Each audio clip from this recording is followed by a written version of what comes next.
Apa itu hak angket, Saudara? Menurut Undang-Undang Nomor 17 Tahun 2014 tentang MPR, DPR, dan DPRD serta DPD, hak angket adalah hak DPR untuk melakukan penyelidikan terhadap pelaksanaan suatu undang-undang atau kebijakan pemerintah yang berkaitan dengan hal penting, strategis, dan berdampak luas bagi masyarakat, bangsa, dan negara. Nah, karena pemilu adalah urusan yang penting, strategis, dan berdampak luas pada masyarakat dan negara, maka pengusulnya yakni Ganjar Pranowo Capres 2024 menilai layak jadi hak angket DPR.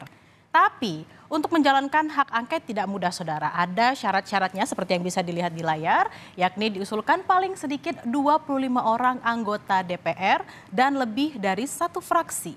Lalu disertai dokumen materi kebijakan dan atau pelaksana undang-undang dan alasan penyelidikan.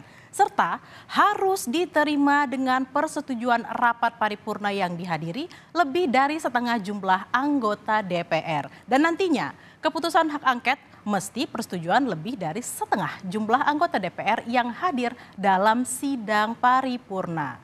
Ada contoh hak angket yang populer, Saudara, jika Anda mengingat, adalah pada tahun 2005 tentang penyelidikan kasus bantuan likuiditas Bank Indonesia atau BLBI. Lalu di tahun yang sama juga tentang kebijakan Pertamina menjual 2 tanker VLCC yang diprakarsai anggota DPR dari fraksi Partai Golkar Agusman Effendi. Nah, Saudara, penjualan itu diduga merugikan negara hingga 20 juta dolar Amerika Serikat. Lalu ada juga beberapa hak angket populer pada tahun 2009, yaitu ada hak angket menyelidiki aliran dana talangan Bank Senturi senilai 6,76 triliun tanpa persetujuan DPR. Kemudian kasus Senturi sendiri akhirnya diselidiki oleh KPK.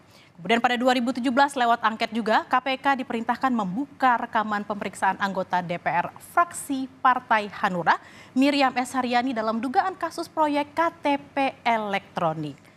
Nah, yang lagi ramai, Saudara, juga ada hak angket pemilu 2024 di mana diusulkan oleh Ganjar Pranowo, Capres koalisi PDIP dan P3. Usul ini kemudian didukung 3 partai koalisi Anies Baswedan, Muhaimin Iskandar, yakni Partai Nasdem, Partai Kebangkitan Bangsa atau PKB, dan Partai Keadilan Sejahtera atau PKS. Saat ini jika Anda lihat ini adalah perolehan kursi di DPR pada tahun 2019, totalnya ada 575 kursi, Saudara, yang diambil oleh 9 fraksi. Posisinya saat ini koalisi Ganjar Mahfud dan Anies Baswedan jika mereka bergabung memiliki kursi yang lebih banyak. Yakni dari PDIP ada 128 kursi, Nasdem ada 59 kursi, PKB ada 58 kursi, PKS ada 50 kursi, dan P3 ada 19 kursi. Totalnya adalah 314 kursi atau 54,6%.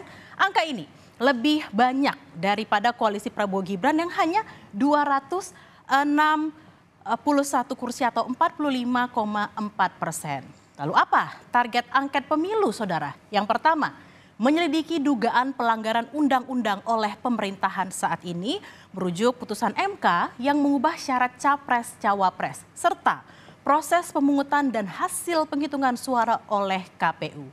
Apakah berhasil? Masih harus menunggu hingga reses anggota DPR berakhir pada 6 Maret 2024.